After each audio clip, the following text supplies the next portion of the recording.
Shalom, salam berkat dari kami untuk pendengar sekalian. Saat ini pendengar akan diberkati dengan program Hari Ini Harinya Tuhan bagian yang ke-8. Sebuah program rohani tentang doktrin Alkitab yang menolong kita untuk semakin tertanam dalam kebenaran firman dan bertumbuh dalam kemuliaan. Bersama hambanya, Pendeta Gilbert Lumwendo, STH. Banyak orang merasa doktrin Alkitab sebagai sesuatu yang membingungkan. Tetapi tahukah saudara bahwa doktrin Alkitab intinya adalah memahami Alkitab dengan benar, dengan pemahaman yang sistematis, sehingga kita terus dapat tertanam di dalam kebenaran firman, sehingga kita terus bertumbuh di dalam kemuliaan Allah. Buka hati saudara sekalian untuk menerima berkat-berkat firman-Nya hari ini.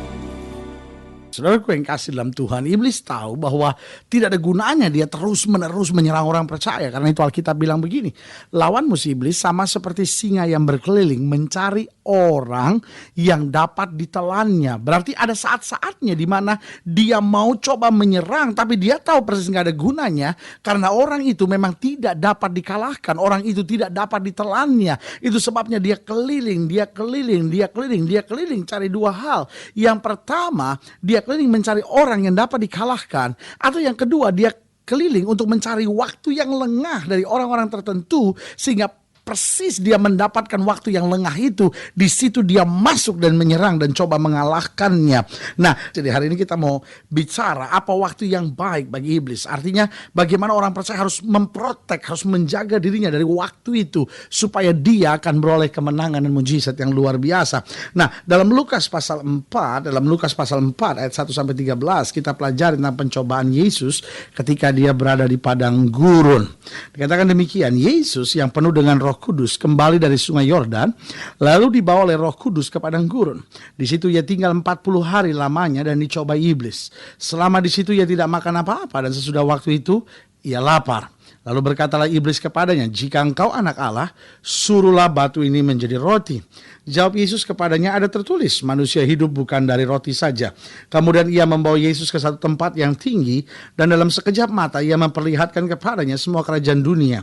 Kata iblis kepadanya, segala kuasa itu serta kemuliaannya akan kuberikan kepadamu, sebab semuanya itu telah diserahkan kepadaku, dan aku memberikannya kepada siapa saja yang ku kehendaki. Jadi jika engkau menyembah aku, seluruhnya itu akan menjadi milikmu. Tetapi Yesus berkata kepadanya, ada tertulis, engkau harus menyembah Tuhan Allahmu, dan hanya kepada dia sajalah engkau berbakti. Kemudian ia membawa Yesus ke Yerusalem dan menempatkan dia di bubungan bait Allah. Lalu berkata kepadanya, jika engkau anak Allah, jatuhkan dirimu dari sini ke bawah. Sebab ada tertulis mengenai engkau, ia akan memerintahkan malaikat-malaikatnya untuk melindungi engkau. Dan mereka akan menatang engkau di atas tangannya, supaya kakimu jangan terhantuk kepada batu. Yesus menjawab katanya, ada firman, jangan engkau mencobai Tuhan Allahmu. Sesudah iblis mengakhiri semua pencobaan itu, ia mundur daripadanya dan menunggu waktu yang baik. Perhatikan kalimat ini. Sesudah iblis mengakhiri semua pencobaan itu, ia mundur daripadanya dan menunggu waktu yang baik. Dengan lain kata, setan tahu persis bahwa dia mencoba Yesus, dia menyerang Yesus, tapi dia tidak bisa menembus. Nggak ada gunanya dia serang terus menerus. Kenapa? Karena dia pasti akan dihancurkan. So apa yang setan buat? Dia mundur, tetapi dia tidak langsung lari ngibrit, lari terbirit-birit dan hilang entah kemana. Dia mundur tetapi menunggu waktu yang baik. Nah, saudaraku yang kasih dalam Tuhan, kita semua dalam kondisi ini. Kadang-kadang iblis mundur dari hidup kita, tetapi dia coba menunggu waktu yang baik. Di mana dia lihat celah, di mana dia lihat kesempatan, dia akan coba masuk dan menyerang. Karena itu Yesus dengan tegas berkata, jangan beri kesempatan kepada iblis. Alkitab tegas berkali-kali berkata, jangan beri kesempatan kepada iblis. Karena dengan lain kata, iblis tidak diberi kesempatan saja, dia coba menyerang. Apalagi diberi kesempatan, dia akan menguasai, dia akan menjajah, dia akan mengendalikan seluruh hidup kita. Nah, pertanyaannya sebetulnya kapan waktu yang baik bagi iblis? Artinya bagaimana kesempatan yang sebetulnya kita buat sehingga dia bisa menyerang. Nah, sengaja kita kupas ini supaya kita tahu bahwa waktu itu tidak boleh kita sediakan. Artinya kita harus tutup waktu-waktu itu. Karena kalau kita masuk dalam kejatuhan waktu itu, berarti itu menjadi waktu yang tepat, waktu yang baik buat iblis coba menyerang. Nah, kita akan pelajari yang pertama. Kapan waktu yang baik bagi iblis untuk menyerang kita? Yang pertama, waktu kita jauh dari Tuhan. Berarti saudaraku yang kasih dalam Tuhan, Setan menunggu waktu di mana kita jauh dari Tuhan. Selama kita dekat dengan Tuhan, setiap kita punya kekurangan, setiap kita punya kelemahan. Saya mengerti, tapi saya mau tegaskan, saya mau ingatkan buat setiap saudara sekalian. Walaupun kita ada dalam kekurangan, walaupun kita ada dalam kelemahan kita, tetapi selama kita dekat sama Tuhan, selama kita menempel pada Kristus, selama kita bergantung pada Kristus, setan tidak akan bisa menembus, setan tidak akan bisa menyerang kita. Makanya Alkitab berkata, kamu adalah ranting-rantingnya, dan akulah pokok anggur yang benar. Selama kamu menempel pada pokok anggur itu, selama kamu ada di pokok anggur itu, kamu akan berbuah banyak. Nah, saudaraku yang kasih dalam Tuhan, itu sebabnya perhatikan iman kita. Itu sebabnya perhatikan. Karena ada dua ciri manusia. Yang pertama, ketika dia tertekan, dia akhirnya larut dengan persoalan. Akhirnya dia ke diskotik misalnya, akhirnya dia pergi ke bar, akhirnya dia mulai kembali pada hal-hal lama dalam hidupnya gitu. Dia mulai hari-hari akhirnya udah mulai malas berdoa, mulai malas baca Alkitab gitu. Ada orang-orang yang ketika dia ada dalam tekanan, justru dia menjauh dari Tuhan.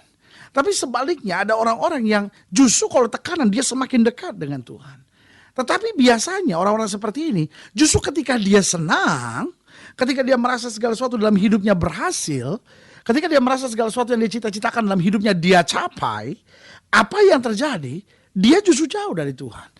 Sehingga dia mulai sibuk dengan kesibukannya, dia mulai sibuk dengan uangnya, dia mulai sibuk dengan berbagai-bagai kesibukannya, sehingga dia mulai melupakan tanggung jawabnya sebagai orang percaya. Nah, saudaraku yang kasih dalam Tuhan, sekali lagi saya mau tekankan buat saudara, selama kita jauh dari Tuhan, meskipun saudara masih pakai kalung salib, meskipun saudara masih jadi majelis gereja, meskipun saudara masih sibuk dengan kegiatan-kegiatan rohani saudara, tetapi kalau saudara mulai jauh dari Tuhan, artinya saudara nggak punya waktu doa lagi, saudara nggak punya waktu disiplin pelayanan lagi, saudara nggak punya waktu di mana saudara nyembah Tuhan, selidiki Alkitab secara pribadi untuk menggali kebenaran-kebenaran di dalamnya, maka saudaraku yang kasih dalam Tuhan, ketika kita mulai jauh dari Tuhan, apa yang terjadi? Kita mulai target. Kita mulai menjadi target buat setan untuk menyerang kita. Karena dia tahu ini waktu yang baik. Waktu kita jauh dari Tuhan, maka kita mulai gampang digoncangkan. Waktu kita mulai jauh dari Tuhan, kita gampang mulai stres. Waktu kita mulai jauh dari Tuhan, kita mulai gampang emosi. Kita mulai gampang tersinggung. Kita mulai gampang marah. Kenapa? Karena kita mulai jauh dari Tuhan. Jadi yang pertama, kapan waktu yang baik bagi iblis untuk menyerang kita? Yang pertama, waktu kita jauh dari Tuhan. Make sure, tanamkan dalam roh saudara, bahwa saya tidak boleh jauh dari Tuhan. Yang kedua, kapan waktu yang baik bagi iblis untuk menyerang kita? Yang kedua, waktu kita menyimpan kekecewaan, kedendaman, dan sakit hati. Waktu kita menyimpan kekecewaan, kedendaman, dan sakit hati, di situ adalah waktu yang baik bagi iblis.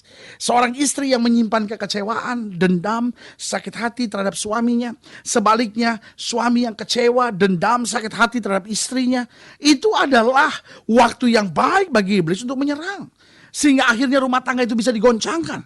Akhirnya suami itu bisa punya perempuan lain. Istri itu bisa punya laki-laki lain dalam hidupnya. Ya kan? Orang tua itu akhirnya bisa lari tinggalkan tanggung jawabnya untuk mendidik anak-anaknya. Kenapa? Karena waktu ada kecewa, waktu ada dendam, waktu ada sakit hati dalam kehidupan, itu adalah waktu yang baik. Iblis tunggu waktu itu. Tahukah saudara, ketika hati saudara menyimpan kekecewaan, dendam, sakit hati, itu adalah saat di mana iblis tertawa dan berkata, saya pasti menang dan saya pasti akan dapat menghancurkan hidupnya. Itu sebabnya ketika di hati saudara mulai ada kekecewaan, cepat tolak dan bilang, dalam nama Yesus, masalah boleh ada, orang boleh mengecewakan saya, tapi hati saya harus tetap percaya bahwa manusia mereka rekakan yang jahat, tapi Allah mereka rekakannya untuk kebaikan. Jangan kecewa, jangan dendam, jangan sakit hati. Orang boleh menyakiti saudara, tetapi serahkan kepada Tuhan. Orang boleh mengecewakan saudara, tetapi serahkan kepada Tuhan. Hadapi dengan iman. Percaya bahwa di tengah situasi yang sukar, Allah tetap turut bekerja sama untuk mendatangkan kebaikan bagi setiap orang yang mengasihi Dia. Jadi kapan waktu yang baik bagi iblis untuk menyerang kita? Yang pertama, waktu kita jauh dari Tuhan. Yang kedua, waktu kita menyimpan kekecewaan, kedendaman, dan sakit hati. Dan yang ketiga, waktu kita hidup dalam dosa. Waktu kita hidup dalam dosa, kita sama sekali gak punya pertahanan dalam kehidupan kita. Karena Alkitab bilang, bukan tangan Tuhan kurang panjang, bukan telinganya gak sanggup dengar, tapi yang menjadi jurang penghambat antara kamu dengan Allahmu, yaitu setiap dosa, setiap kejahatan kita. Itu yang membuat Allah jauh dari hidup kita. Berarti sekali lagi saya mau ingatkan buat saudara, waktu kita hidup dalam dosa, berarti kita nggak akan pernah lihat kuasa Allah terjadi dalam hidup kita. Dosa yang menjadi jurang pemisah antara kita dengan Allah. Dan saudaraku yang kasih dalam Tuhan, waktu setan lihat engkau hidup dalam dosa, waktu setan lihat engkau mulai zina, waktu setan lihat engkau mulai nipu, waktu setan mulai lihat engkau hidup serakah, waktu setan mulai lihat engkau mulai korupsi, waktu setan lihat engkau mulai tidak jujur dalam usahamu, tidak jujur dalam kehidupan rumah tanggamu, tidak jujur di dalam masa mudamu. Saudaraku yang kasih dalam Tuhan, setan bersorak, tepuk tangan, bergirang dan berkata, inilah saatnya kemenangan, inilah saatnya aku akan menghancurkan dia, karena dia hidup dalam dosa, dan dosa menjadi celah besar di mana aku dapat masuk dan menjajah, menghancurkan serta membinasakan kehidupannya. Saudaraku yang kasih dalam Tuhan, jadi hari ini kita bisa lihat kapan waktu yang baik bagi iblis untuk menyerang kita. Yang pertama, waktu kita jauh dari Tuhan. Pastikan diri saudara untuk senantiasa melekat sama Tuhan. Yang kedua, waktu kita menyimpan kekecewaan, kedendaman, dan sakit hati, pastikan diri kita supaya selalu hati kita penuh dengan pengampunan, hati kita penuh dengan kasih. Karena dengan kasih dan pengampunan, kita tutup hati kita dari segala serangan kegelapan. Dan yang ketiga, kapan waktu yang baik bagi iblis? Waktu kita hidup dalam dosa. Berarti pastikan diri kita hidup dalam kebenaran. Karena orang yang hidup dalam kebenaran akan melihat kemuliaan Allah yang luar biasa. Haleluya. Saudara gue yang kasih dalam Tuhan, kalau sudah ingin dilayani lebih jauh, hubungi kami melalui telepon, hubungi kami melalui surat, kunjungi website kami. Karena kami ada untuk membawa Bapak Ibu Saudara senantiasa lebih dekat pada Tuhan dan mengalami kasih, kuasa, dan mujizat yang luar biasa. Haleluya. Melalui program ini saya juga mau berdoa buat setiap saudara yang sakit, setiap saudara yang berbeban berat, setiap saudara yang sedang dalam pergumulan, karena kita tahu bagi Allah tidak ada perkara yang mustahil. Kalau sedang ingin didoakan secara khusus, saudara boleh taruh tangan kanan saudara di dada dan kita doa. Bapa, dalam nama Yesus, hamba doa buat yang sakit, hamba doa buat yang berbeban berat, hamba doa buat setiap mereka yang sedang mengalami kesulitan, atau setiap mereka Tuhan yang sedang membuka-buka celah bagi kuasa kegelapan untuk menyerang. Tuhan, hamba berdoa di dalam nama Yesus, Tuhan lepaskan dari mereka segala ikatan-ikatan mereka yang mulai jauh dari Tuhan, mereka yang mulai kecewa, dendam, sakit hati, mereka yang mulai hidup dalam dosa. Hamba doakan dalam nama Yesus kuasa mujizat kemuliaan Tuhan nyata dalam hidup mereka. Di dalam nama Yesus kami berdoa. Haleluya. Amen. Saudara yang kasih dalam Tuhan, kita sudah berdoa. Dan waktu sudah berdoa, imani apa yang sudah doakan. Karena janji Allah ya dan amin dalam kehidupan kita.